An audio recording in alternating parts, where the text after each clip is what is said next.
వీళ్ళందరూ ఒక గ్రాబర్స్గా తయారైపోయి పేదోళ్ళు. ఇప్పుడు ఒకటి చెప్తాను, ఒక యాక్ట్ చూపిస్తాను నేను నీకు. ఎవరికి తెలియదు అసెంబ్లీ యాక్ట్ 35/2023. ఈ చట్టాన్ని ఎవరు తెచ్చారు?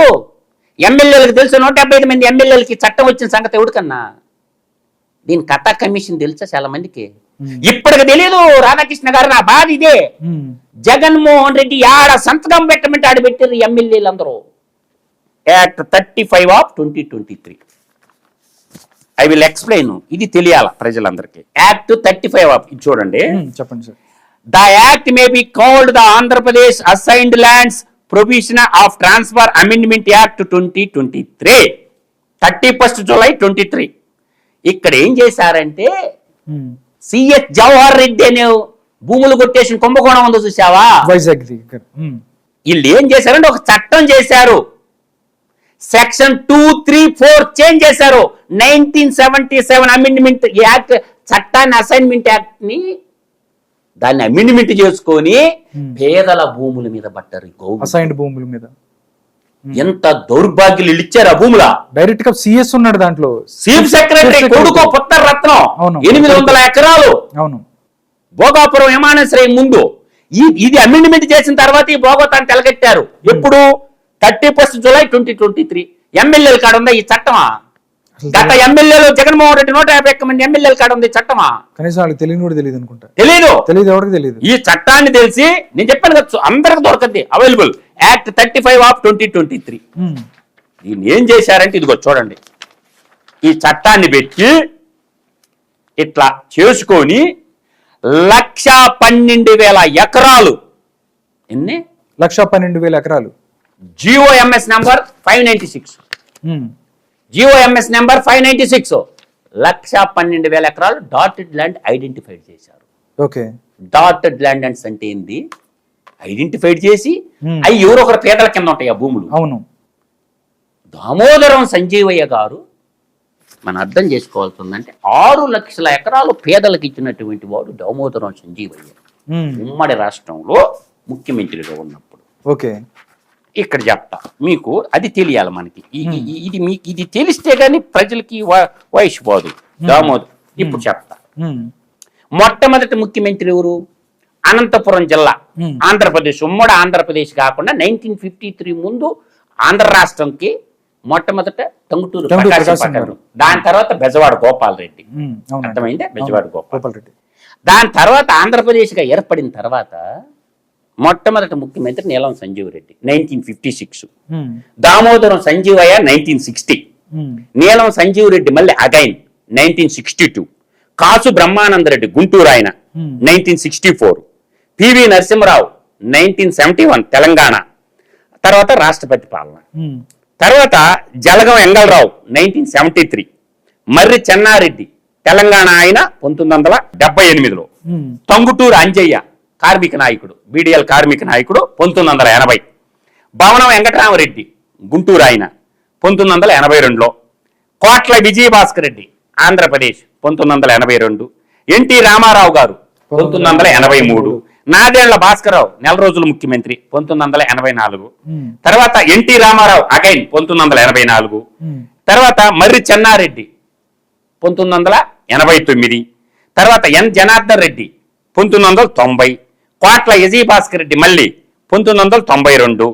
ఎన్టీ రామారావు 1994. 1995 నారా చంద్రబాబు నాయుడు గారు. 1995లో వచ్చిన తర్వాత 99లో మళ్ళీ నారా చంద్రబాబు నాయుడు గారు. తర్వాత 2004లో రాజశేఖర్ రెడ్డి. తర్వాత 2009కి వచ్చేసరికి రాజశేఖర్ రెడ్డి 3 నెలల్లో చనిపోయాడు. కొనిజేటి రోషయ్య. తర్వాత నల్లారి కిరణ్ కుమార్ రెడ్డి 2010లో. తర్వాత రాష్ట్రపతి పాలన. తర్వాత 2014లో నారా చంద్రబాబు నాయుడు. తర్వాత 2019లో జగన్మోహన్ రెడ్డి. మళ్ళీ ఇప్పుడు నారా చంద్రబాబు నాయుడు గారు. నేను చెప్పిన ఇంత లిస్ట్ లో జగన్మోహన్ రెడ్డి కంటే రెడ్లు ఎంతమంది ఉన్నారు? ఇంత అవినీతి పొరుడు ఏడన్నా ఉండడా? ప్రజల సంపద కొల్లగొట్టిన వాళ్ళు ఈ రెడ్లు ఎంతమంది చెప్పాను నేను? ఉన్నారా? వాళ్ళందరూ కోట్ల ఈజీ భాష రెడ్డి వాళ్ళ పరిస్థితి ఏంది ఇయ్యాలా? పాపం వాళ్ళు ఇప్పుడు ఏం ఎంత లేదు. దారుణంగా ఉన్నారు వాళ్ళు. అవును అవును వాళ్ళ నాన్న 2 సార్లు ముఖ్యమంత్రి. దోచుకోకూడదు వాళ్ళ. భవన వెంకటరామరెడ్డి దోచుకున్నాడా గుంటూరు ఆయన? ఉమ్. ఆ? అది ఆలోచన చేసుకోవాలా ప్రజాప్రతినిధులు. నేను ఒక్కడే చెప్తానన్నమాట, సార్ పోతా పట్టకపోయేదేం లేదు. పిడికిడి బూడిది కూడా ఎత్తుకోబారు. అర్థమవుతుందా?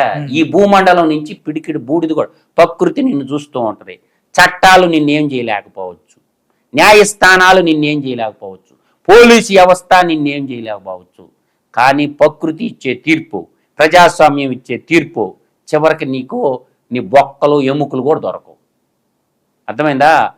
అవినీతికి నువ్వు పాల్పడి ప్రజల రెక్కల కష్టాన్ని నువ్వు దోచుకున్న నాడు స్వర్గీయ రాజశేఖర్ రెడ్డికి బట్టిన గట్టే పట్టద్దు ఎవరికైనా. ప్రజా సంపదలు లూటీ చేసిన లఫ్ఫుట్టుగాళ్ళకి ఎవరికైనా. వ్యాపారాలు చేసుకొని సంపాదించుకోండి. ప్రజల భూముల జోలికి రాకండి, ప్రజల గనుల జోలికి రాకండి. మీ సొంత వ్యాపారం చేసి వెయ్యి కాబట్టి 10,000 కోట్లు సంపాదించుకో. అంతే తప్ప ప్రజల ఆస్తుల జోలికి ఎవరు చూడకపోతే ప్రకృతి చూస్తుంది, భగవంతుడు చూస్తున్నాడు. అందువల్ల ఈరోజు జగన్మోహన్ రెడ్డి పరిస్థితి ఏంటంటే గజ గజ గజ వణుకుతూ భయంతో బతుకుతున్నాడు. తాళేపల్లి ప్యాలెస్లో నిద్రరాని రాత్రులు గడుపుతున్నాడు. అందువల్ల జగన్మోహన్ రెడ్డికి జీవితంలో ఇంకా ముఖ్యమంత్రి కాడు. రాసి పెట్టుకో నీ భారతీయ మీడియాలో ఈ మాటని. నేను చెప్పాను కదా, జగన్మోహన్ రెడ్డి అనే వ్యక్తి తన జీవితంలో ఆంధ్రప్రదేశ్లో ముఖ్యమంత్రి అయ్యే ప్రసక్తే లేదు. ఇది బ్రహ్మంగారు జోష్యం అనుకో.